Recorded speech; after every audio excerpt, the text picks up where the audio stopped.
दऊं तुलसी के चरण जिनकी नो जग का कल समुद्र डूबत लख्यो प्रगट सप्त जहाज आशुतोष तुम अवघर दानी आरती हरो दीन जन जानी सीताराम चरण रति मोरे अनुदिन बढ़ई अनुग्रह तोरे मंगल भवनय मंगल हारी द्रवहु सो दशरथ अजिर बिहारी दीन दयाल विरुद्ध समभारी हरहु नाथ मम संकट भारी कृपा की जो होती न आदत तुम्हारी कृपा की जो होती न आदत तुम्हारी तो सुनी रहती अदालत तुम्हारी कृपा की जो होती न आदत तुम्हारी तो सुनी रहती अदालत तुम्हारी कृपा की जो होती न आदत तुम्हारी तो सुनी रहती अदालत तुम्हारी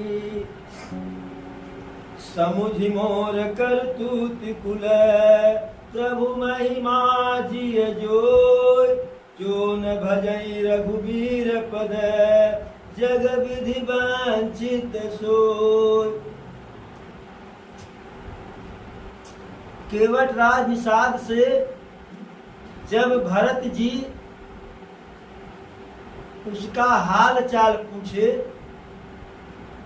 तो वह भरत जी से बताया कि अभी अभी आपकी कृपा हमारे ऊपर हुई और आपसे पहले आपके बड़े भैया की कृपा हो चुकी है। तो जब से प्रभु की कृपा हुई तब से हमारे ऊपर निरंतर कृपा ही कृपा हो रही है। पहले प्रभु की कृपा हुई तो उससे मेरा जीवन धन्य हो गया। जो कुछ थोड़ा बहुत अवशेष बचा हुआ था तो आप आ गए। आपके चरण कमलों को देखने के बाद मेरा जीवन धन्य हो गया। मेरा कुशल कुछ पूछना ही नहीं है। जिसे कहा गया है अरे यहाँ कुशल राखय रघुराई वहाँ कुशल राखय रघुराई और यहाँ कुशल बहु भांति सुहाई। केवट कहा कि यहाँ तो हर प्रकार से हमारा कुशल ही कुशल है। जब से आपके बड़े भैया और आपके चरण कमलों को देखा। फिर कहता है समुझि मोर करतूत कुल और प्रभु महिमा जिय जोय जो न भजहि रघुबीर पद जग विधि वंचित सोय। समुझि मोर करतूत कुल निषाद राज केवट कहता है कि मेरी जो करतूत है निम्न करनी और निम्न कुल में उत्पत्ति और उसके सापेक्ष प्रभु महिमा जिय जोय। प्रभु की विशाल महान जो महिमा है जो न भजई रघुबीर पद। ऐसा जान बूझ करके भी कि निम्न व्यक्ति भी यदि प्रभु का भजन करेगा तो प्रभु उसके ऊपर महान कृपा करेंगे, बहुत बड़ी वाली कृपा करेंगे। ऐसा जान बूझ कर भी यदि कोई व्यक्ति प्रभु के चरण कमलों में प्रेम नहीं करता है, उनके चरण में भजन नहीं करता है तो जग विधि वंचित सोय। तो यह मान के चलिए कि विधाता ही उसे संसार के विपरीत कर दिए हैं। क्यों? अरे कपटिय कायर कुमति कुजाति, लोक भेद बाहिर सब भांति, राम की नयापन जब ही ते, और भयउ भुवन भूषण तब ही ते। केवट कहता है, निषाद राज कहते हैं, कपटिय कायर कुमति कुजाति, मैं कपटी हूँ। क्यों? क्योंकि अभी अभी भरत जी के पास जब निषाद राज आया था तो कपट लेकर के आया था, भरत जी का के मन को जानने के लिए आया था। उसके पहले भरत जी से लड़ाई करने को तैयार था। और कुजाति, निम्न जाति का हूँ। केवट का जाति, मल्लाह का जाति उस समय अच्छी जाति नहीं मानी जाती थी। मांस मछली खाते थे, घोंगी घोंगा बीनते थे, और लोक वेद बाहर सब भांति, संसार से भी अलग थे और वेद शास्त्र से तो इतने दूर थे जो है हर प्रकार से हमारी दूरी थी। लेकिन अरे राम की नयापन जब ही थे, और भयउ भुवन भूषण तब ही थे। इसके बाद भी जब से प्रभु हमको अपनाए, हम प्रभु के हुए, तब से भयउ भुवन भूषण तब ही थे। तो तब से इस संपूर्ण पृथ्वी का जो है मैं आभूषण की तरह हो गया। तो ऐसे व्यक्ति को जो है, हमारे जैसे नीच व्यक्ति का जो अगर प्रभु उद्धार कर देते हैं तो फिर जो है अन्य को प्रभु के ही शरण में जाना चाहिए। अब केवट की ऐसी प्रीति को देख करके, देख प्रीति सुनी विनय सुहाई, मिलऊ बहोरी भरत लघु भाई। अब केवट का ऐसा प्रभु के चरणों में प्रेम को देख करके, प्रेम की रीति को देख करके, भरत भैया के जो छोटे भैया शत्रुघ्न जी हैं, वह जो है जाकर के केवट से मिल लिए और कहे क्या, कही निषाद निज नाम सुबानी, और सादर सकल जोहारी रानी। जब शत्रुघ्न जी से मिल रहा है तो मिलने के बाद जो है अपने नाम को अपना नाम कहता है कि मैं प्रभु का जो है मित्र हूँ, भक्त हूँ, और सादर सकल जोहारी रानी, और सभी रानियों को आदर पूर्वक सम्मान पूर्वक सबको प्रणाम करता है। और सबके सब जो है उस निषाद राज केवट को माता कौशल्या, माता सुमित्रा, माता कैकेयी, भैया कैकेयी का भी मन निर्मल हो गया। अरे मन तो पहले से निर्मल था, लेकिन दिखाने के लिए जो है सारी रचना थी, तो उनका मन भी निर्मल हो गया था। तो सारी सभी माताएं जान लखन समय दे असीसा, और जियहु सुखी सय लाख बरीसा। उस केवट को आशीर्वाद दे रही हैं, जैसे अपना लखन आ गया हो, लखन लाल आ गए हो, और आशीर्वाद क्या दे रही हैं कि जियहु सुखी सय लाख बरीसा। हे पुत्र, तुम सुखी रहो, सुख पूर्वक जीवित रहो, और कितने वर्षों तक? 100-200 वर्ष नहीं, लाख वर्ष तक सुख पूर्वक जो है जीवित रहो। अब निरखी निषादु नगर नर नारी, और भय सुखी जनु लखन निहारी।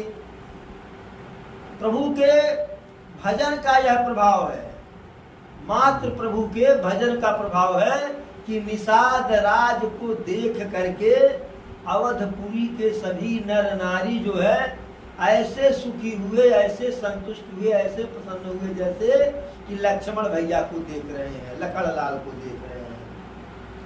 सब कह रहे हैं, कहीं लहु जीवन लाहू, और भेटऊ राम भद्र भरि बाहू।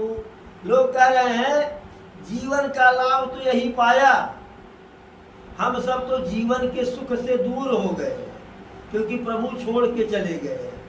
और यह अपने जीवन का लाभ ऐसा पाया कि प्रभु इसे हर बाह जो है लपेटे, अपनाए। सुनी निषाद निज भाग बढ़ाई, और प्रमुदित मन लई चल उलवाई। अब अपने भाग्य की बड़ाई को सुन करके जो है वह बिल्कुल आनंदित हो गया और सबको अपने साथ लेकर के गया। और सबको साथ लेकर के गया तो जिन अपने मित्रों से साथियों से कहा था कि सावधान, गंगा जी के सभी घाटों को रोक दो, सभी नावों को नदी गंगा जी में डुबो दो, जीते जी भरत जी को पार नहीं जाने देना है, सबको जो है संकेत से इशारे से बुला रहा है। कैसे?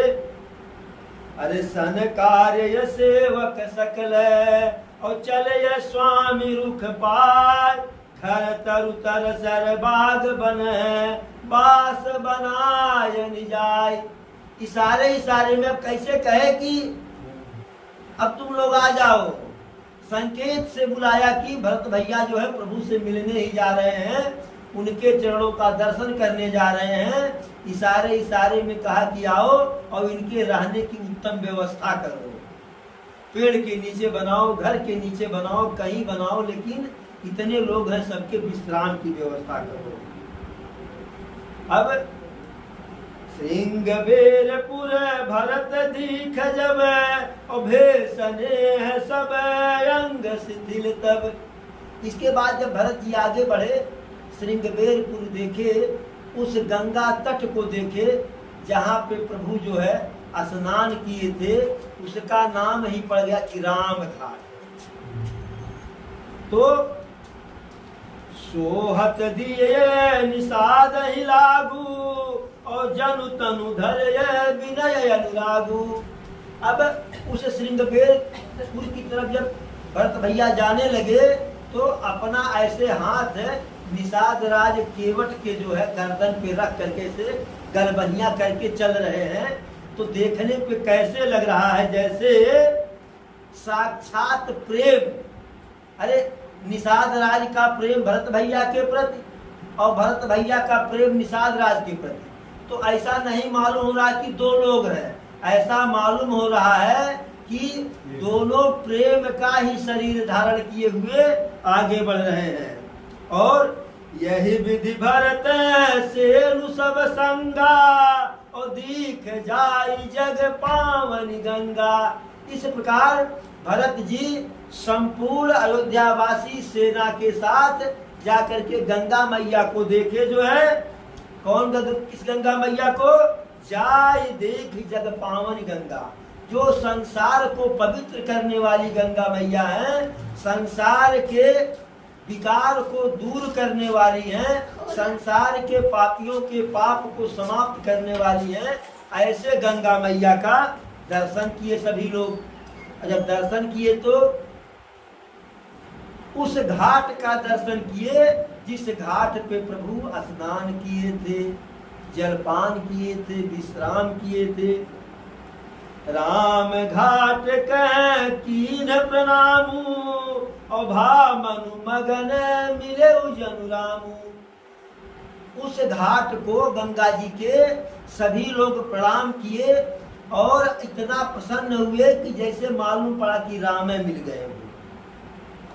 करहि प्रणाम नगर नर नारी और मुदित ब्रह्ममय वारी निहारी। भरत जी प्रणाम किए, शत्रुघ्न जी प्रणाम किए, माताएं प्रणाम की गंगा मैया को। इतना नहीं, सारे अवधवासी नर नारी सेना सचिव मंत्री संतरी सब प्रणाम किए। मुदित ब्रह्ममय वारी निहारी, गंगा जी के निर्मल प्राकृतिक जल को देख करके सबके सब प्रसन्न हुए और सब जो है उस जल में स्नान किए, ध्यान किए, पान किए और करिम जन्मा गही कर जोरी और रामचंद्र पद प्रीति न थोरी। गंगा जी में स्नान किए, ध्यान किए, जलपान किए और गंगा मैया से विनती किए, मांगे, प्रार्थना किए, वर मांगे, हे मैया और कुछ नहीं चाहिए, जितना अधिक से अधिक हो सके उतना प्रभु के चरणों में हमारा जो है स्नेह बने, प्रेम बने। इस प्रकार से और फिर भरत जी गंगा मैया से क्या मांग रहे हैं अरे भरत कहु सुर सर तवरेनु और सकल सुखद सेवक सुरधेनु। हे गंगा जी, आप तो सुरसरी हैं, देवताओं की नदी हैं, सकल सुखद सेवक सुरधेनु, अपने सेवकों को सुख प्रदान करने वाली हैं। तो आपसे एक वरदान मांगते हैं, दे दीजिए। कौन सा वरदान मांगते हैं? जोरी पानी बर मांगऊ येहू और सीय राम पद सहज सनेहू। दोनों हाथ जोड़ करके विनती करके आपसे एक ही वरदान मांगते हैं, क्या? कि सीय राम पद सहज स्नेहू। सहज स्नेह का मतलब वह स्नेह हुआ प्रेम कि जिसमें कोई बनावटी पना न हो। सहज स्वभाव ही वही होता है कि जब हम बिल्कुल एकांत में हो, जब हम बिल्कुल एकांत में हो तो उस समय हम कोई बनावटी, मान लीजिए कि हम अकेले कमरे में हो, बाकी कोई न हो, किसी के आने का कोई चांस न, कोई अभी आ जाएगा तो उसमें पैंट शर्ट थोड़ी पहने रहेंगे, कच्ची बंडी पहनेंगे ना, गर्मी होगा तो बंडियों निकाल देंगे। तो वही सहज प्रेम कि स्वाभाविक प्रेम प्रभु के चरणों में हमारा हो जाए। इस प्रकार से सब अपने अपने मन का गंगा मैया से वरदान मांगे। सब गंगा जी में स्नान किए और गुरु का आदेश पा करके भरत भैया यह जब जाने की माता जी सब स्नान कर ली हैं तो डेरा को आगे बढ़ाए और जहां जहां लोग अपना डेरा जमाए हुए थे उस रात्रि में, अरे जहाँ तह लोगन डेरा कीना और भरत शोध सब ही कर लीना।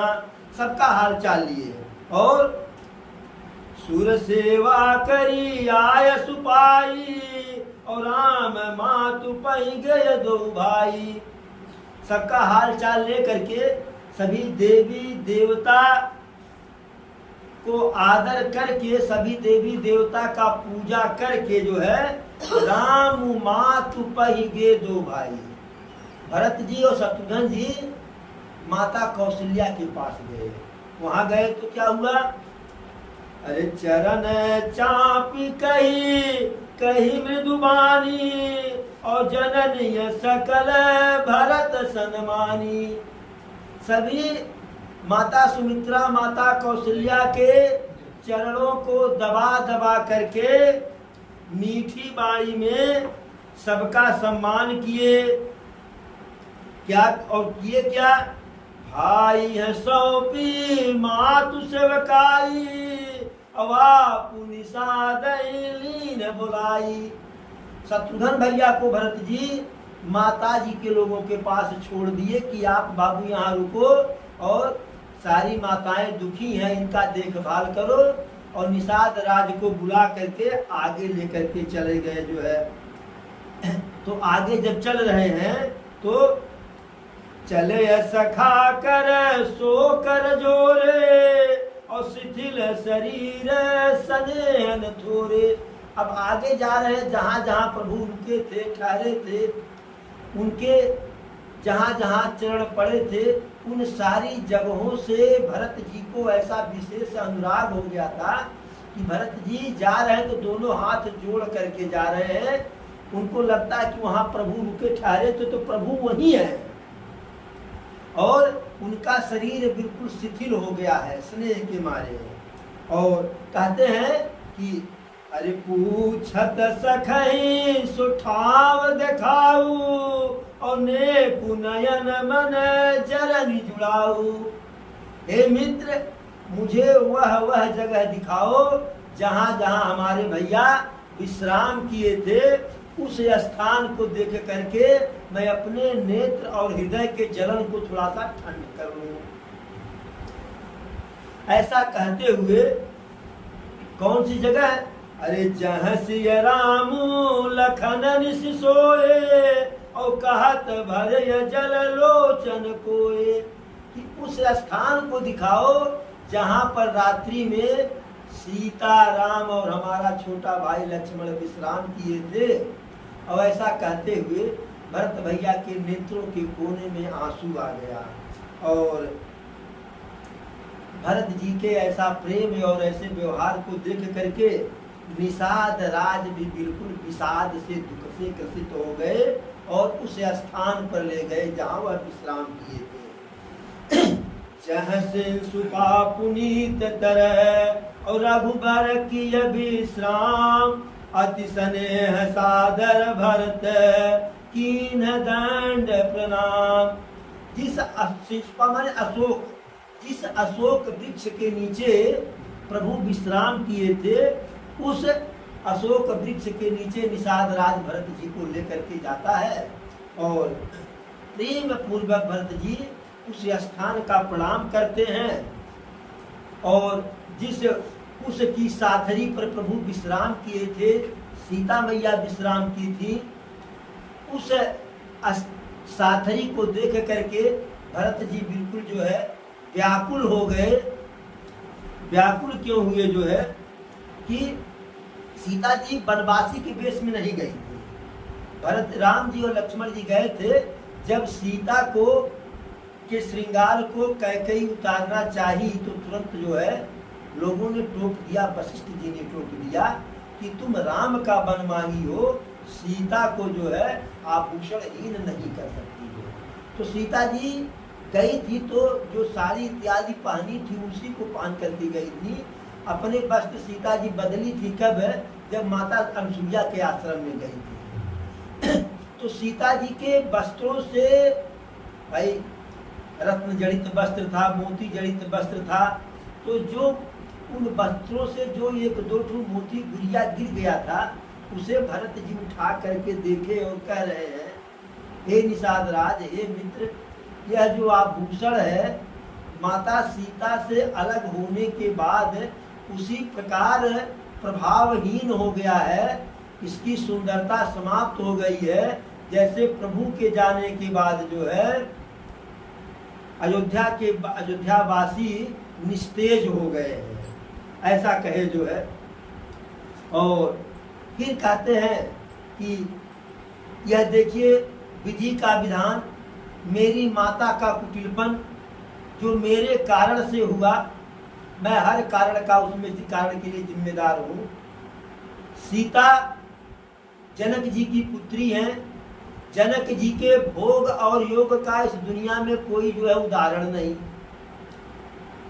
सीता जी के ससुर हमारे पिताजी, ससुर भानुकुल भानु भुआलु और जय सिहात यमरावती पालू।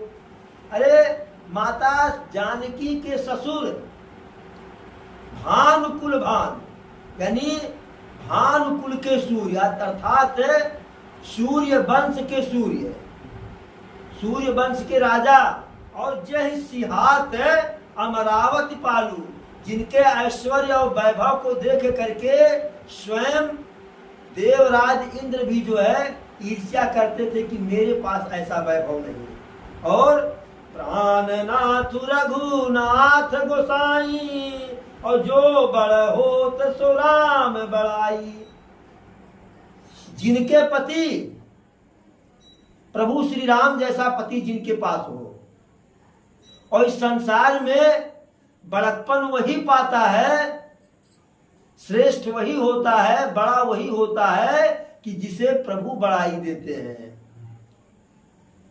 ऐसी सीता, ऐसी मेरी सीता मैया जो है इस कुश की साथरी पर सोई हुई रात बिताई, और इस दृश्य को देख करके भी जो है मेरा हृदय खंड खंड नहीं हुआ। हे विधाता, हे शंकर जी, क्या मेरे हृदय को आप इंद्र के वज्र से भी कठोर बना दिए हो, पत्थर से भी कठोर बना दिए हो।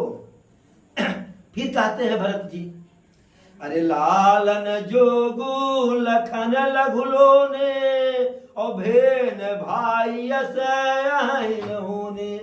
जो मेरा भैया लक्ष्मण है, छोटा भाई, वह इतना सुंदर है, इतना सुकुमार है, इतना अच्छा है कि वैसा भाई न तो आज तक कहीं हुआ और न फिर आगे होगा। क्यों? पुरजन प्रिय पितु मातु दुलारे और सिय रघुबीर ही प्राण प्यारे। अरे मेरा लल्ला लक्ष्मण तो सभी अयोध्या वासियों के लिए प्रिय था, पिताजी के लिए प्रिय, सभी माताओं का दुलारा, और वह सीता और लक्ष्मण के लिए तो प्राणों से भी अधिक प्यारा था।